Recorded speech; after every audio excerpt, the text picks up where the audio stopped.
छंद देह मार्ग से स्नेह मार्ग पे गया तो प्रेमी प्रेम पंथ पे पुकार के चले गए, और छंद जो कृपाण पे लिखे गए तो युद्धवीर प्राण माता भारती पे वार के चले।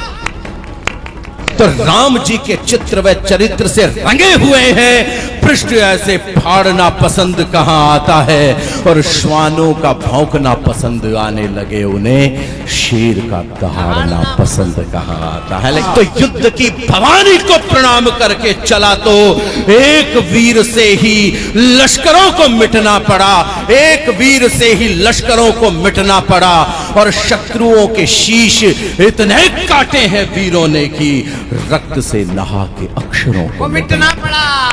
धन्यवाद। इसकी अभ्यर्थना में आपके कवि अशोक चारण की कलम से ये शब्द भी निकल गए। मेरी क्या औकात, मेरी क्या हिम्मत, मेरी क्या सर्जना कि मैं लिख सकूं वो भोलेनाथ जिसके अभिनंदन में, जिसको प्रणाम करते हो सिर्फ ये कह सकता हूं कि सृष्टि का उदय भी तू है, सृष्टि का विलय भी तू है, तू ही दम है, तू प्रकाश, तू विनाश, तू विकास, सृष्टि के विनाश में तू ही तो एक आस है अस्त्र तू है शस्त्र, तू ही तो चंद्रहास है, गंग तेरे अंग का अभिन्न एक रंग है, पड़े गले भुजंग योज बज रहे मृदंग है, आदि से अनादि तक समाधि भी लगी रहे, लपट लपट के ले ज्वलन वो ज्योत भी जगी रहे, टनन टनन सी घंटियां घनन घनन मृदंग है, विकराल काल छाल पे ये चक्षु लाल रंग है, क्रोध भी प्रचंड तो ये तेज भी अखंड है, पांव के तले गले वो विश्व का घमंड है, रे चमक चमक है चंद्रमा प्रभु तुम्हारे शीश पर,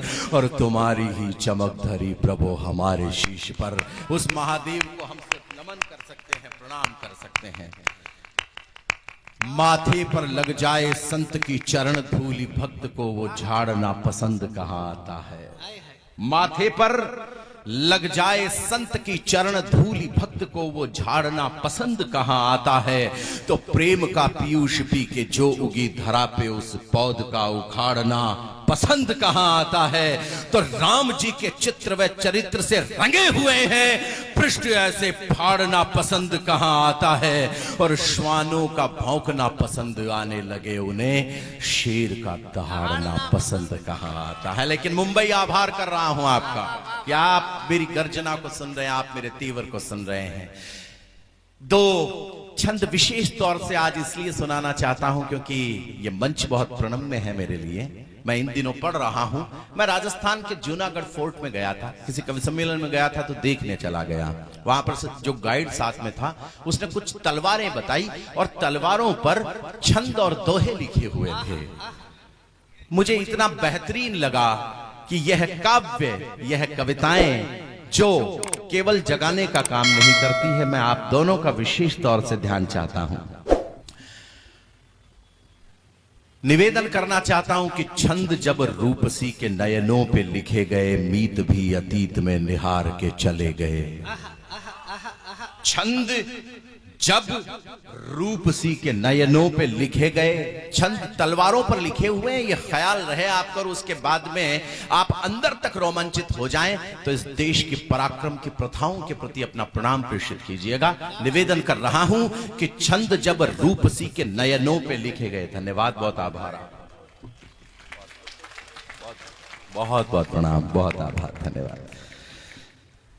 छंद जब रूपसी के नयनों पे लिखे गए, मीत भी अतीत में निहार के चले गए। शशि भाई छंद सुनिएगा, निवेदन कर रहा हूं कि छंद जब रूपसी के नयनों पे लिखे गए, मीत भी अतीत में निहार के चले गए, और छंद गोरे गालों काले कुंतलों पे लिखे तब, कंत उर में बसंत धार के चले गए, और छंद देह मार्ग से स्नेह मार्ग पे गया तो प्रेमी प्रेम पंथ पे पुकार के चले गए, और छंद जो कृपाण पे लिखे गए तो युद्धवीर प्राण माता भारती पे वार के चले।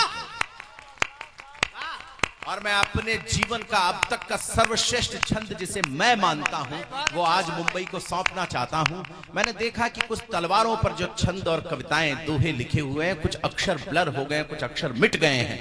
मैंने सोचा कि अक्षर मिट क्यों गए होंगे, लेकिन एक जवाब उपजा। मैं आप लोगों को प्रणाम करते हुए बताना चाहता हूं कि तलवारों पर लिखे हुए वो अक्षर मिट क्यों गए होंगे।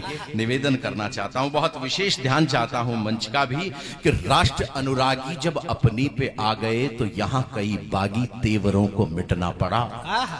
राष्ट्र अनुरागी जब अपनी पे आ गए तो निवेदन पहली बार कर रहा हूं कि अच्छा लग जाए तो हाथों को आसमान में उठा दीजिएगा छंद सुनने के बाद, कि राष्ट्र अनुरागी जब अपनी पे आ गए तो यहां कई बागी तेवरों को मिटना पड़ा।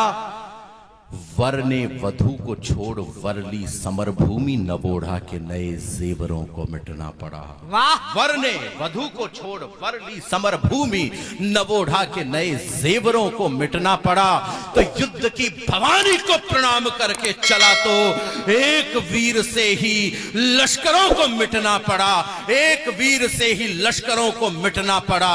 और शत्रुओं के शीश इतने काटे हैं वीरों ने कि रक्त से नहा के अक्षरों को मिटना पड़ा।